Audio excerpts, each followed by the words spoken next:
दोस्तों, कैसे हो? अच्छे होगे दोस्तों? આપની માટે બધાની માટે એક સરસ મજાનો મોટિવેશનનો વિડીયો બનાવવાનો પ્રયાસ કર્યો છે, જે ઘણા સમય પછી આપ સમક્ષ હું લઈને આવ્યો છું.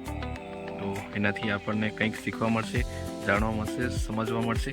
તો મિત્રો, સૌ ભેગા મળીને સાથે આ વિડીયોને આપણે જોઈએ. અને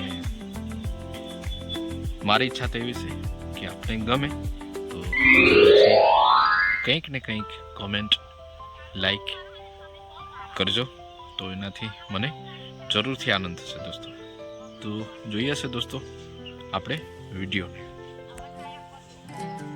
એમ કહેવાય છે કે સર્વોત્તમ મનુષ્ય એના ભૂલ વડે જ એ ઘડાય છે.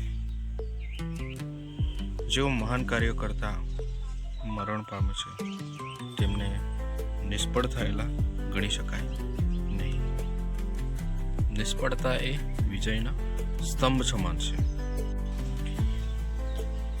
આપણી જે કીર્તિ છે એ નિષ્ફળ થવામાં રહેલી નથી, પરંતુ આપણે જ્યારે પડીએ અને ફરીવાર ઉઠીએ એમાં રહેલી હોય છે.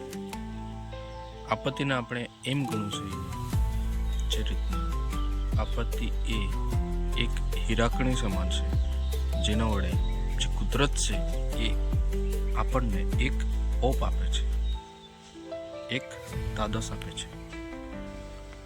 પરાજય એ શું છે? તો પરાજય એક એવી વસ્તુ છે કે જે એક સારી સ્થિતિ તરફ જવાનું એ પહેલું પગથિયું આપણે એને કહી શકીએ.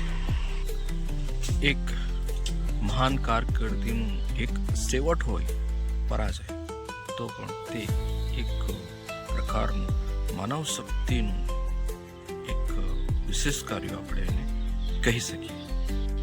દોસ્તો, કેટલીક વાર આપણે એવું જોઈએ છે કે જે વધારે નિષ્ફળ થાય છે, વધારે ભૂલો કરે છે, પણ એ જ વ્યક્તિ સારામાં સારું જીવન જીવતો હોય છે.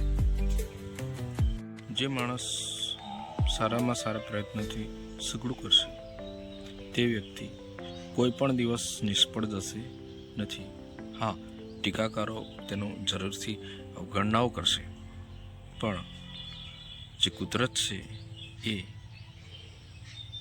એમની તરાજવે એમની શક્તિમત્તાનું જરૂરથી એમને ન્યાય મળશે.